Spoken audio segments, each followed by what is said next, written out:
Hello and welcome to the Paws Perspective podcast. I'm Molly. And I'm Pat, and we're from Flying Paws Dog Training. We're so excited you're here. This is where we share training tips, behaviour insights and fun ways to build a stronger bond with your dog. Grab a coffee, flip on the lead, and let's dive in. Welcome to the Paws Perspective. I'm Pat. And Molly. And today we're going to have a little bit of a chat about breed groups, aren't we? We are. So it's how we break breed groups down with our family dog mediation course that we did. Yeah, which is different to how we would have broken them down, how a lot of people break them down previously. Yep. Which was how? Well, that was with the I'm going to get this wrong. AKC. AKC. I always get that wrong. AKC. American Kennel Club. Yeah, with their groups. So which transferred to the UK Kennel Club and the Australian Kennel Club. So they have different breed groups just so that you can show the same sort of dogs in the ring. So it goes back to showing, where this is a little bit different what we do now. So it's broken down more on behavioural traits and working jobs, isn't it? It is. Confirmation. Yep. Interesting, before we start, to know that all dogs share 78 chromosomes. Yeah, they do. So that's a lot. But I guess over centuries, it has been, we've selected special traits, I guess, of the different dogs, and that breeding has amplified or extenuated, I guess, certain traits like the chasing or the guarding, or some dogs work with people more than others. So, it's sort of, I guess, selective breeding, isn't it, really? It is, and it's through those chromosomes, isn't it, that they are dogs and they get their different traits. So chromosome 6 is the chromosome that is correlated how much they socialise with humans. So it's that chromosome that makes them different from wolves. Yeah. So it's interesting, isn't it? It is interesting. I think when you start getting into the chromosomes, they are quite interesting. And a lot there. The genes, like their chromosome 7 in dogs is like they're more susceptible to a higher risk of compulsive disorders. So which you see a lot in, we'll get into it, but in the herding breeds. Yeah. And interestingly enough, there is, I'm just trying to find it so I get it right, but there is a gene in the dogs, I think it's the 7R gene, and in people is associated with Guillain-Barré syndrome, which is like something to do with the dopamine receptors. I'm not going to get this 100% right, but they're more, they like more seeking more novelty and can be more linked with like over friendliness and things like that. So again, you see when you get really technical in like a lot of golden retrievers and Labradors and those sorts of breed, like they will have markers. This is going to get more technical than I can explain, but for those things, so like when you actually get into their chromosomes, it's quite interesting and technical. Yeah, there's and they have more chromosomes than we do. Yeah, a lot involved, isn't there? We've got 30-something, so they've got like more than double what we do, which is crazy. Interesting, yeah. So, we'll start off with our first breed group, which is the natural dogs. Yes.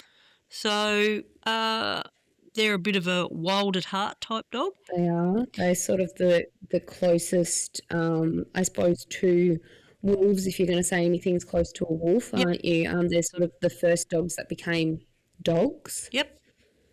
So what sort of what sort of breeds would we be looking for I think it's really these? interesting when you look at the natural dogs because a lot of when you go through the other breed groups, a lot of them are very similar in appearance or coat type or Yeah. things like that. But the natural dogs, you're looking at things like huskies and malamutes, samoyeds, which are all obviously big fluffy dogs. Yeah. But then you're also looking at like your dingoes, your basenjis, your Shiba Inus. So they're from warmer parts of the world, Yeah, but they're still in the same category. But shorter coats. Shorter coats, yeah. So, yeah, very different. They're sort of quite independent. They're quite clever too because in some of those more natural dogs, sometimes they're just out there and they've got to find their food, things like that, like dingoes. Yeah, in the wild. In the wild. They also, like when you look at things like Samoyeds and Huskies, obviously the Huskies were sled dogs and the Samoyeds did a little bit of that too, but they also like had a bit of a mixture of jobs where they, the Samoyeds would actually herd up the reindeer. Yeah. And they'd also look after the camp at night and let them know if there was anything like there. So they sort of were quite multifaceted in what they did, all really for exchange for some food. Yeah. So that's quite interesting, that, isn't it? And sometimes they can be a bit aloof. Yeah, this is, I suppose, getting into why they can be hard. Yeah. A hard breed of dog. Hard breed of dog. Yeah. And you see that, I guess we see that, in huskies and malamutes, probably see the most, don't we? They sort of... And your Spitz breeds too, we see a few of those. A few of the Spitz breeds, they can be in there as well. So, they're an interesting one, aren't they? Yeah, and they can have not much interest in following human directions. No.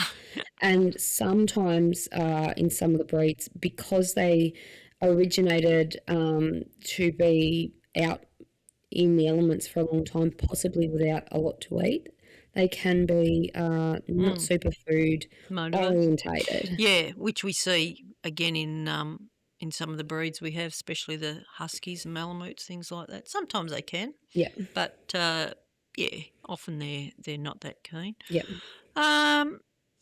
So the second one we've got is sight hounds. Yes. So regal runners. Yeah.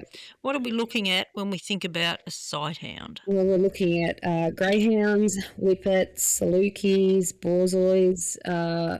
Oh my God, what's the wolfhounds? Yep. They're probably sort of the main ones. Italian greyhounds. Yeah.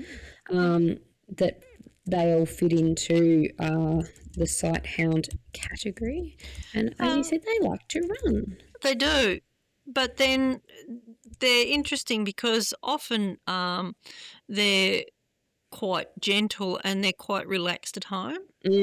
So, you'll often hear people that have got greyhounds and they just lay around home. Yeah. They're not too fussed about things. But if they do need to run, if they see something, they can run pretty fast. Yeah. And interestingly, a lot of them originated in Africa, some of the big open plains of Africa. And they're, like, my favourite sight hound fact is why their heads are shaped the way they are. And why is that? Because it helped them see over that longer period. So some of the breeds, like other breeds that have that stockier, more, shall we say, dog-shaped head, didn't need to see as far. So there is an actual function for that head. For the head, yeah. Which is interesting. You don't sort of really think about that. No. Obviously, they've got quite a strong chase instinct. Yes. And sometimes recall can be a little bit difficult with them. Yes, can be. Because anything they see, they might think it needs to be chased. You do sometimes have to keep an eye on things, off-lead management, so, have them on lead to let them have a bit of a run around sometimes, or a well-fenced area. So they do love to run and they're quite quick. And it's pretty good to watch them. Like, it is, and have a bit of a crack. They have a genetic need to run, which I think is really important because a lot of people they are great apartment dogs. A lot of these guys because they will laze around, but they do need an outlet. Most of them, yeah. So they like They like to have a bit of a run around. Number 3 is one of our favourites, the guardians and livestock guardians. So patient protectors. Patient testers. So what are we looking at when we're looking at those groups of dogs? Well, what breeds of dogs are we looking at? These guys are slightly interesting because they're not as straightforward as some of the others. Probably the gun dogs and the herding dogs are probably the others that sort of have subcategories, I suppose you'd say. But these guys have there's a really definite subcategory, isn't there? Because guardians and livestock guardians are a bit different. They're like same, but different. So when you think of guardians, you're thinking of things like Rottweilers, Great Danes, Newfoundlands, Bernese Mountain Dogs, Saint Bernards, those sort of big dogs that have guarding or have some sort of like job description along those lines. Yep. And often got a big bark too. Yes, yeah. To scare people off. And then you've got your livestock guardians off in a separate category. So that's where you're looking at your Maremas, your Anatolians, your Pyrenees, Pyreneans, sorry, that are all more bred to be with livestock. Yeah, and again, a big bark to scare off the predators. Yeah. But when we're thinking about those sorts of dogs, they've got to have pretty good hearing, pretty good smell, because especially if you're out in the paddock and you've got something that a predator's sneaking up from a fair few miles away, they want to let them know that they're there to scare them off before they get there. So you might sort of think that they aren't, or they're not smelling things, or they're not hearing things, they're just looking around, but actually they can hear and see a long distance. Yeah. And also sometimes what we hear is people say there's no sound but the dog barks. Yeah. But you've got Which is true for any breed. It is, with but these guys it's amplified. yeah. So you've got to remember that their hearing is like massive. I think the most important thing with these guys, though, is to remember that they are bred to do nothing until the exact second they decide to do something. Yep. So it's sort of a bit like what we just said about the sighthounds, isn't it? These guys will laze around, and they're really good at looking like they're switched off, but they've always got one eye open. Yeah.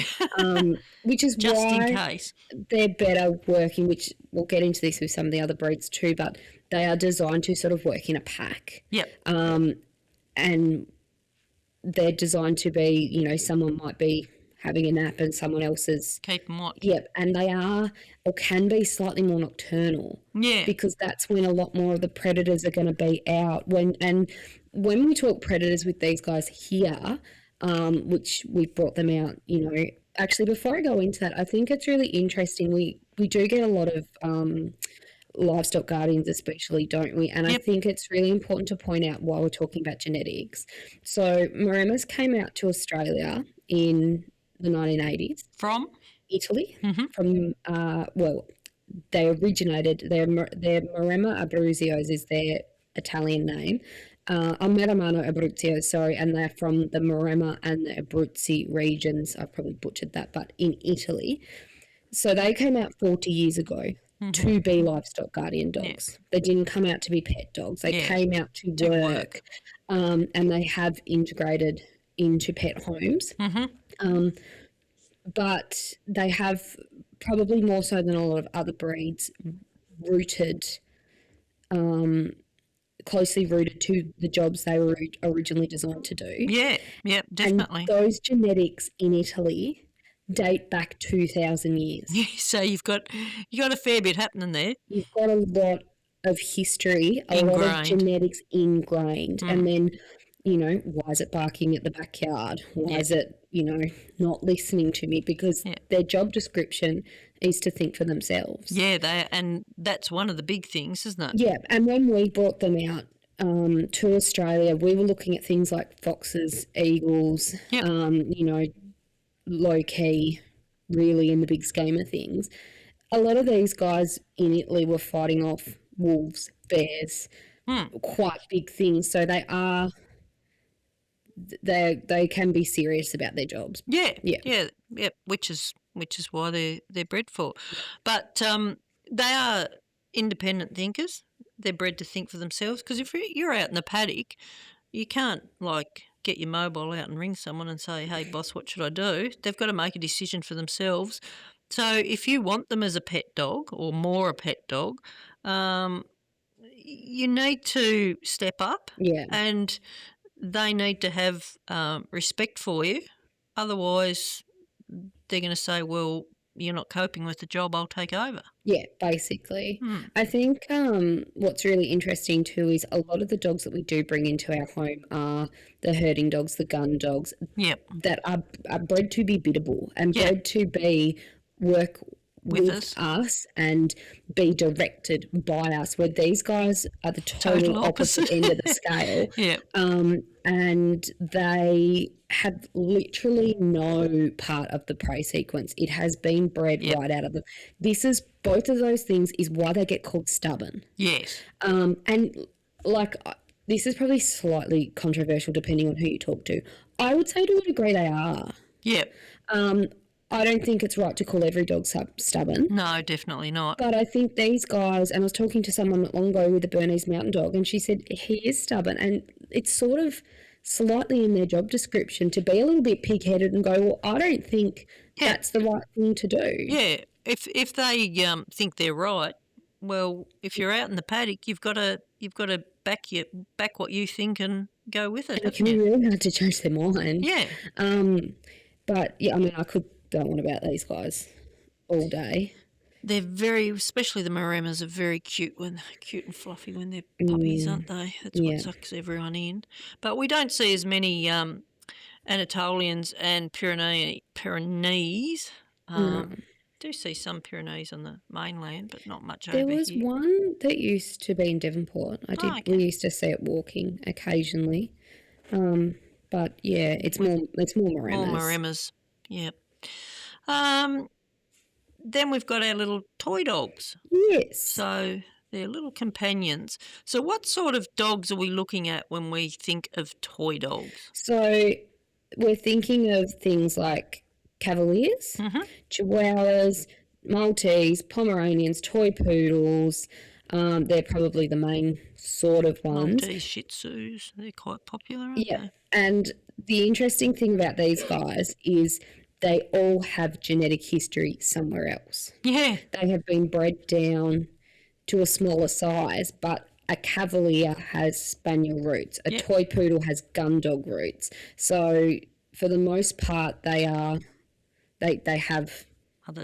other genetic, and so they can sort of still pull from some of those breed groups with the behaviours they might do. Yep. But most of them were bred to sit on laps and be companions. Yep. And, they're sociable, affectionate, and one of the big things, thrive on closeness. Yeah. Which can be good, but sometimes that's where you might get a bit of separation anxiety or something like that. Yeah, these guys can have big separation anxiety issues, can't they? Yeah. So, you do have to address that early on so that they're used to being by themselves. Otherwise, I think one of the traps people fall into with toy dogs is not treating them like big dogs. Yep. And I don't mean that in a bad way, but it's saying, no, you're still a dog. You still can do dog things. You can go outside by yourself. You can, all of these sorts of things. Yeah. Where because they're cute and little and we can pick them up and coddle them, we sort of can over-baby them, but over-babying them often doesn't do them a lot of favours, does it? No, you sort of, I mean, They're cute and little and, they being cuddled and with so and that's where the problem comes. They also have a lot of, or can have a lot of inside toileting issues. Yeah. And that's just because they're littler and more sensitive to the outside world. Yep. So, so they're still a dog, so, make sure that they've got, they're used to being independent, just help you moving forward. Yeah. Because they can get very clingy very fast. Yes. and that can not cope with disruptions of routine. Yes, yeah, that's another thing. Which a lot. I mean, that and the separation anxiety stuff is normal for a lot of breeds, but these guys are just seem to be a little bit more sensitive. Yeah, Yeah. a little bit more prone to it. Number 5 is scent hounds, siren hunters. Now, what are we looking at when we think about a scent hound? You know, my favourite thing about scent hounds. Is their ears. Oh, you know, like there is when they're a puppy, but they're all basically the same. Yeah, So just different sizes. Yeah, so you're looking at like your beagles, your bloodhounds, your basset hounds, your foxhounds, hounds. Dash hounds are genetically half scent hound. That's why they are dachshunds, which is hound. But yeah, that's to a degree sort of the extent of the hounds. There's not a big variety of them, is there? And when you look at them, like you said, they're all very similar. Very similar. Yeah. But I think, excuse me, what we need people to think about is, as you said, dash hounds, as we call them, or dachshunds, as they're properly known. Dachshunds. It's such German is such a rough language, isn't it? Dachshunds. They're still a hound. Or half hound. Half hound. Yeah. So you've still got some of those traits, haven't you? So, yes, you do. You know, they're small and you can pick them up under your arm and carry them around and that sort of thing, but you've still got a bit of that hound in there. Yep. So onto the big scent hounds, the main scent hounds. Yep. So they're usually pretty happy-go-lucky. Yep. They can be quite persistent. Yep. And obviously they can be very scent-driven. They love to smell. Massive olfactory system, don't they? Scent hounds, and it takes up a fair chunk of their brain. Whatever their nose thinks, they just go. Yeah, basically. And the other thing that you have to think about with some of these guys as well is they don't actually bark. What do? They bray. Howl and bray. Yeah. Yeah. And that is quite loud. So the braying is when you hear that, oh, whoa, whoa, whoa. And it's that, it's howling, but it's a little bit differently. I think the other thing to remember with these guys, when you look back at their genetic origins, is they were bred to be in a pack again. Yes. And a pack might have been 15, 20, 30 hunting dogs that all got sent out looking for foxes or whatever it was that the hunters were looking for. They are a bit like border collies. They've all got a white tip. Yeah. Because it helped and their tails usually stand straight up, don't they, when it's sniffing? Like a little radar. The hunters could see them on horseback. And also that's why that braying is loud. Yes, when they found something, they would all carry. One would start, everyone would join in and flock. And off they'd go. Yeah. So they can, like, the noise and the nose are probably the two main issues with them that people have, aren't they? They are, definitely, yep. And the nose leads them to being hard to recall. Yep. Bit like sight hounds. A little bit, but sight hounds, it's visual. Yep. Scent hounds, it's scent. Yeah. So, definitely they're just going to, find a scent and off they go. They're not really worried about anything else. Yeah. I was going to make a comment and I can't remember what it was now. So, but, I think just thinking about whether if it is going to bray, whether you can cope with that. Yeah. And if you want to go for a walk, if you just want to go for a sniffy walk.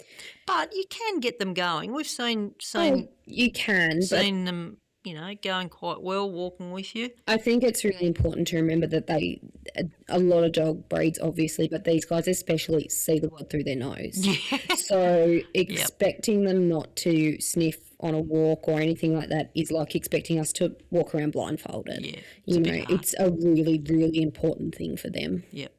So again, recall can be a bit hard as well sometimes. Yeah, we said that, didn't we? Did we? Yeah. I've already sent that, sorry. I think I said it.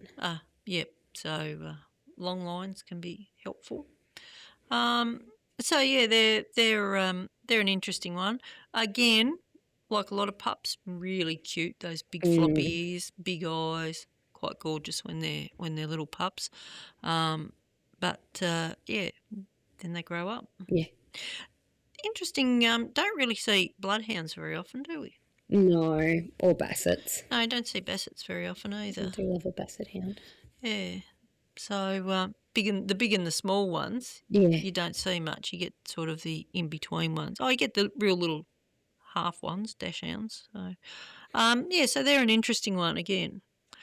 And I can't remember what I was going to say. No, but I thought anyway. that's why you're drawing them out a bit. You're trying to Yeah, remember, but yeah. we'll move on. If you remember, we'll just interrupt someone else. Pop it in with something else. So number 6 is our gun dogs, Yes. outdoor adventurers. Now these are going to be ones that people know and love. So what have we got as a gun dog? So we've sort of got 3 main categories of gun dog, don't we? We have the retrievers, we have the spaniels, and we have the pointers. Yep. So the retrievers is what everyone's going to think of: labs, goldies, Yep. toddlers. Love the world, don't they? Yeah. Yeah. Spaniels, Cocker Spaniels, Springer Spaniels. I'm blanking on Spaniels, but there's Brittany Spaniels. There's a lot of Spaniels. Yep. Cumberland Spaniels. Yep. And then we've got our pointers. So they're obviously our German Shorthair pointers, wide-hair pointers, Vizslas, Weimaraners, Yep. those sort of guys. Yep. And they've all got sort of, I suppose, separate little jobs, but they all involve bird retrieving. Yeah. Yep. So that means they're going to like things in their mouth. And they can get an oral fixation. Some of them they will all get, well, we shouldn't say all of them, but most of them will get happy hormones from having something in their mouth, which is often why they will greet you at the door with a toy or a cushion or a sock or whatever. Can be a bit more mouthy as pups. They can be. The oral fixation can also lead to resource guarding. Yep. Because something's gone amiss and they are like, this is so good, I don't want to give it up. So that's something to be mindful of with these guys, and do a lot of swaps as pups for things like socks, toys, all of those sorts of, because it always seems to be soft things these guys get. Yeah, they do. Stuck They've on, got isn't sort it? of soft mouths, haven't they? Yeah, so lots of swaps. But we do also need to be careful that they're not going to then pick something up to just swap it. So Yeah, there's a bit of a knack with that. yeah, isn't there is. So, but I mean, they're what we think of. They love the world. They're happy. They go lucky. They've got Peter Pan syndrome. yeah. They are young for A a long time. long time. Yeah. They just Most bouncy, love the world.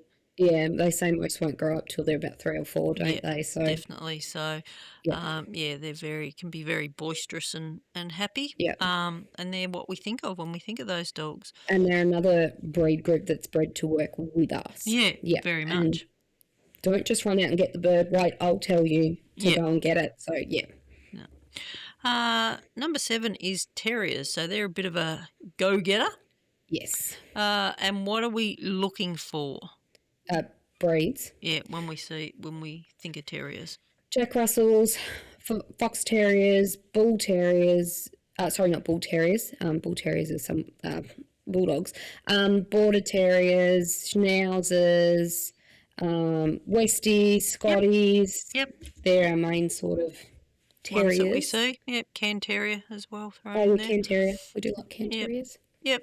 So those are the Rat sort of terriers. Yep, those are the sort of things that we're thinking of. And what did we breed terriers for? We bred terriers mainly as vermin control, Yep. and essentially a lot of them were bred as ratters. Yep. And they were bred to they have a massive. We haven't really gone through the prey sequence of a lot of these, but these guys have a massive chunk of the prey sequence Yep. missing, which essentially means they just see something and go, or are told to do something and go. There is not much. Thinking? Well, yeah. They often get a bad rap as being like the ADHD dogs, don't they? But when you think about and sorry, dash hands that are the other half of them are terriers. Yep. They were bred for badgers. That's why they've got their long their Long long body body to to get get into the down. badger holes. Yeah. But if you were being told to get in under a house or get into a rat's nest, I'm assuming it's rat's nest, isn't it? That's why you say it's a rat's nest. Yeah.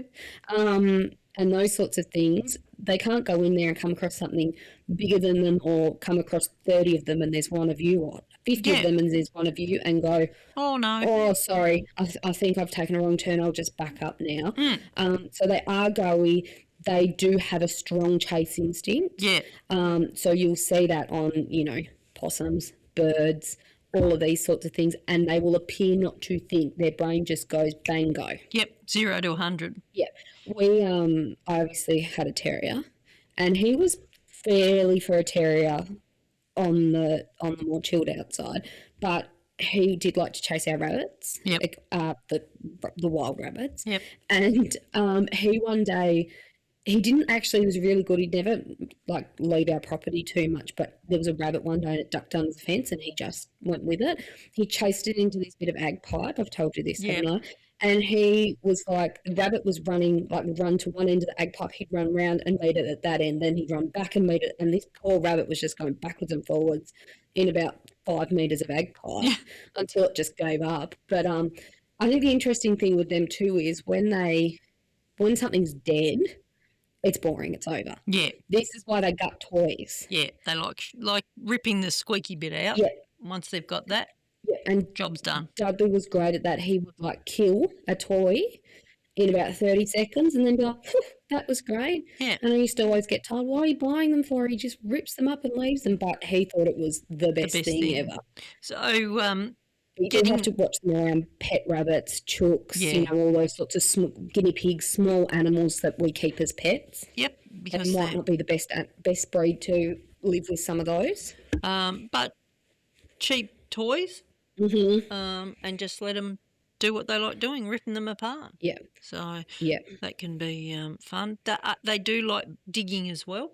So Yes, they do. So obviously, if you've got a hole and they're going down a hole or something like that, they might need to make it a bit bigger. So they're a bit keen on digging as well. So they can get over aroused pretty quickly too. Oh, yeah. You need to do a lot of impulse control and a lot of pre-mac with these guys, don't you? Yeah, yep. And I mean, again, they're a great smaller type dog.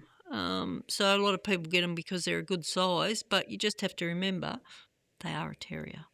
Yeah, and terriers, all of these breeds, but terriers especially aren't for everyone. No.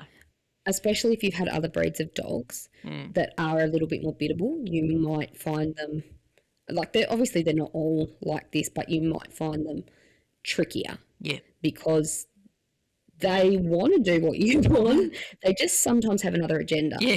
And they go off on a little side quest and then they come back and they're like, "Oh, I'm ready now." And you're like, "Oh, God, okay, whatever." So, yeah. Little on the jars of bunnies. They are. Okay.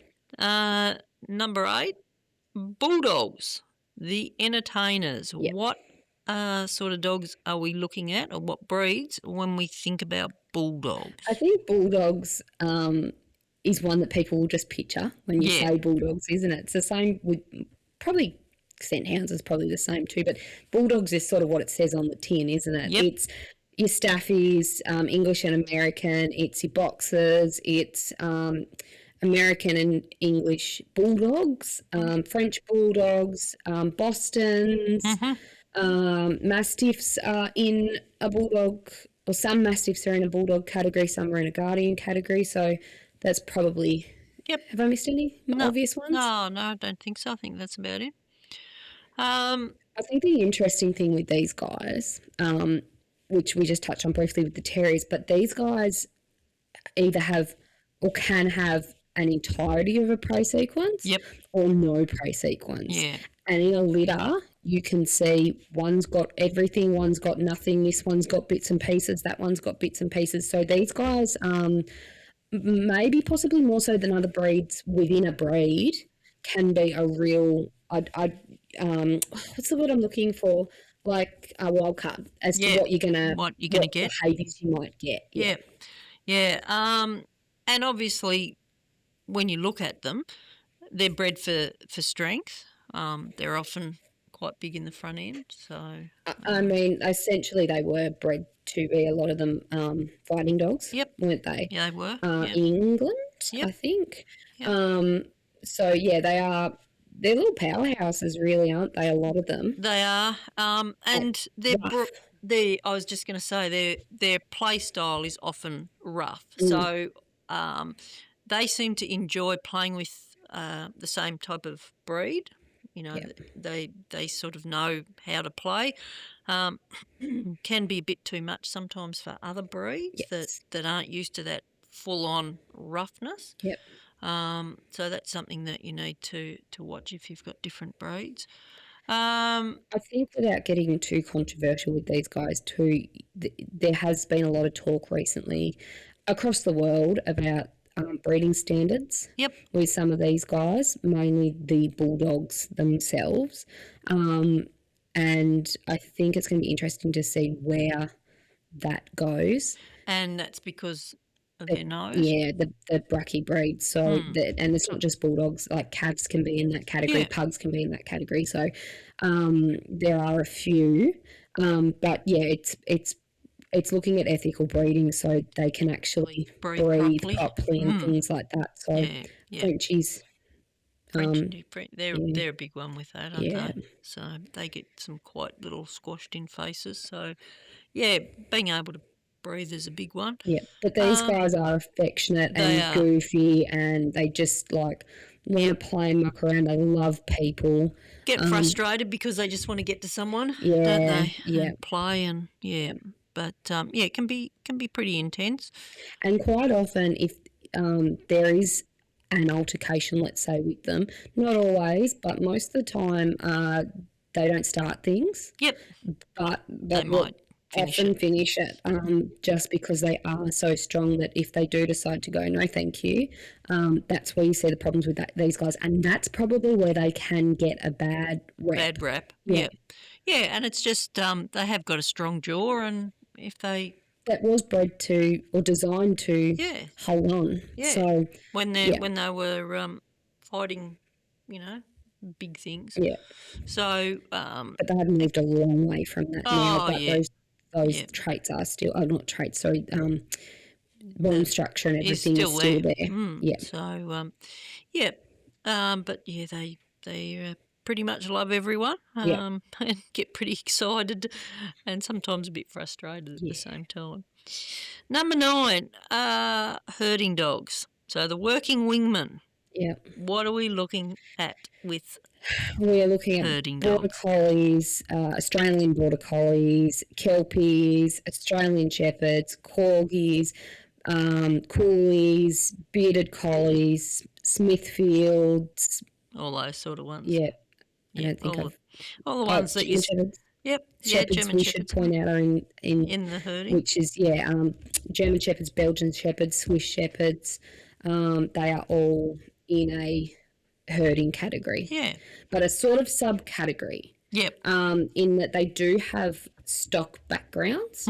Bodies also have herding. As we mentioned right off the top, Samoyeds and things do have it as well. But the shepherds, for the most part, have morphed into people herders. Yep. Which is why the police and the military and everything use them. So it's still the same behaviour. Yeah. It's just not on stock anymore. Yep. For the most part with them. And obviously, as most people know, they're pretty smart. Yeah. They thrive on learning. Yeah. Sometimes they're too smart. Zany. And it's hard to keep ahead of them. Zany. Overthinkers. They can be, yes. So because of that, they can get a bit prone to obsessions. And obsessive compulsive behaviour. So that's where you see tail chasing, fly snapping, light shadow chasing, car chasing, and a lot of that comes back to they are bred to control movement. Yeah, I think, and notice movement and then control it. I think we have done a good job of oversimplifying what herding actually is. Yeah, herding as a skill for a dog is quite complex, would you say? Yep. But the dogs do such a good job of it, Oh. and their genetics have been bred to do such a good job of Yep. it that we think it's quite easy. But the dogs are actually like they know how many sheep's there. They know if one's gone this way and they should be going that way. And that's where the controlling part comes in. These guys, I think the hardest thing that can be with these guys, and I'd say Zen can fall into this category, is they're happy to be second in charge unless they think you're not good enough management. Yep. And then they go, They'll well, take over. you're a bit crap. I'm promoting myself. And that's where we see the problems, because these guys, they have been bred to do what a shepherd says, Yeah. essentially. Yep. That does obviously have to be taught to a degree, but yeah, they can just create their own jobs, so to speak. Yeah, and I think if you're a person that's lucky enough to have a few acres and you might have some sheep or some chooks or some cattle, and you're not necessarily getting one of these dogs to round them up, and they're out there with them, you can just see their genetics. They just go straight away and start rounding them up, except Fox. Well, although you say that the other week our gate had blown open, and he sort of toddled in there, and he was casting. Oh, good job. Like, he didn't go in, he didn't do anything. He was sort of just running around because it was like, I want to have fun, but he was going around them. Yeah. So it's there. They just naturally do it. And I think But that's... what I think, sorry, I'm interrupting you, but what I think is interesting about him and the way that he's been bred, and this is a whole other conversation, but this is where probably breeding should go to a degree, is that, and we see it with the horses and things like that, don't we, that he'll go down into a stalk and you say his name or you call him and he just pops straight back out of it. Yeah, he does. And that's because of his genetics, that's his breeding. Yeah. That it's, his breeder is trying to shift away from real working dogs. From a working line dog dogs. to a pet home dog. So that's a bit of a side rant on that. And I think that's something, hopefully this year we'll get his breeder on to have a little bit of a chat, and we can talk to her a bit more about what she's doing with that. But I think this is where... because most people don't have the acreage. No, and then, like we said, these guys are really good at finding a job. So this is where they'll chase cars, they'll fence run, they'll herd kids, they'll herd cats, they'll look for something that's moving and sort of go, well, you'll do. Yeah. So they might need more outlets than a gun dog or a herding dog, a guardian dog. Yeah. They might need herding balls or herding games or a run like down the beach if you don't have a massive backyard, or they might need Those more. sorts of things. Yeah. But they're also, when you do take them out, they can notice everything. And an interesting one is often if there's nothing happening and then someone appears, they will notice. Yeah, and Zen's And good they at will that, isn't often he? bark. Yeah. Because if you've got an empty paddock and then something appears, well, you need to go and round it up and sort it out, don't you? Essentially. So, Yeah. they're quite interesting breed of dog, all of them. But they're all dogs are smart, but these guys sometimes can take the cake a little bit. Do you want to know, one of my favourite herding dog facts? What? And I think it's why it's interesting, to think with the breeds of dogs we both own now, is shepherds used to use livestock guardians for protection. Yep. And herding dogs for herding. Yep. And when they used to move them in certain parts of the world, they would obviously, both dogs would come because the livestock guardian would come with the flock, sheep or whatever, and the herding dogs would move them. Yep. So, but what I think is really interesting too is there's been reports and studies and things on this, but if they were moving them and say the herding dog, which we'll say border collie for instance, noticed something, they would go out like a little alarm system and go, woo, woo, woo, there's something out there, and the livestock guardians would come out of the flock, check it out and decide whether it was worth pursuing or not. Worrying So I think about this is where it's Yeah. really interesting to see, even though they're so different, all How the they breeds work work together. together. Yeah. Yeah, it's awesome, isn't it? Yeah, it is. So that's our wrap up on breed groups. Yeah, it's a lot. The only one I suppose we didn't touch on from our family dog mediation training is world dogs. Yep.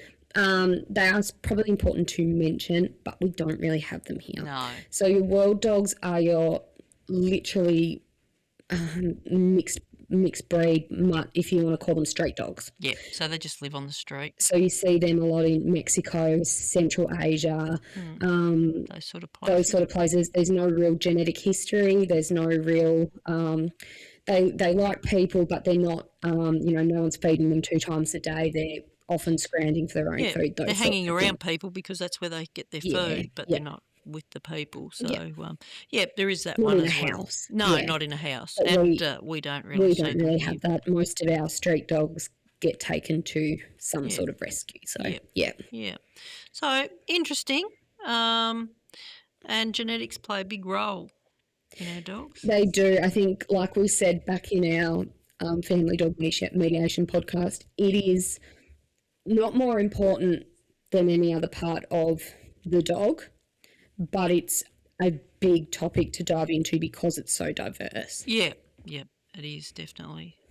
But a great one. And, sometimes once you get into these sorts of things, genetics, chromosomes, all those sort of things are a bit technical, but they're what makes up our dog, and they're quite interesting. And I think it's a big key into unlocking what might motivate your dog. Yeah. What might you might need to work on. So I knew when Fox came home, I wanted to work on a lot of impulse control. Yeah. Because these guys cannot have it. I probably didn't need to work on it as much as I did with him, but you were ready anyway. I was ready. So it'll show how sociable they might be. Yeah. Are they going to like people coming into the house? Are they going to want to go on a 5K walk, or would they prefer to walk for 2 meters in 10 minutes and sniff every single blade of grass they possibly can? Yeah. So it's working out that none of these things are better necessarily than the other. It's going, well,